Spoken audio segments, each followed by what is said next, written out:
या गोष्टीचा विचार करा. प्रार्थनाच्या माध्यमातून सांगितले, 12 पायऱ्याच्या माध्यमातून सांगितले. हा प्रोग्राम कसा आहे? पारदर्शक आहे. स्वतःचा चेहरा दर्शवणारा प्रोग्राम आहे हा.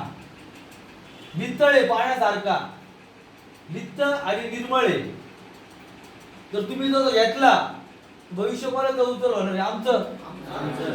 पैसा कोणाचा वाचणार आहे? आमचा. प्रगती कोणाला होण्याची? आमची. समाजात नाव कोणाचं निघणार आहे? आमचं.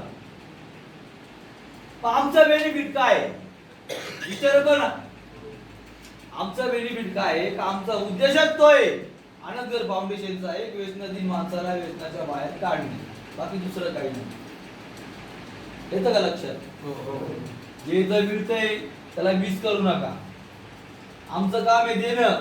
घेणं कोणाचं काम आहे? आहे का नाही? मग घ्या. रो मटेरियल समजून घ्या, पण घ्या.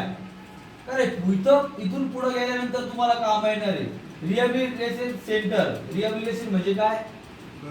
पुनर्वसन. इथून बाहेर पडल्यानंतर तुमचा नवीन जन्म होणार आहे. खऱ्या अर्थाने नवीन विचार राहणार आहे, नवीन संकल्प राहणार आहे आणि नवीन आयुष्यात नवीन प्रकारे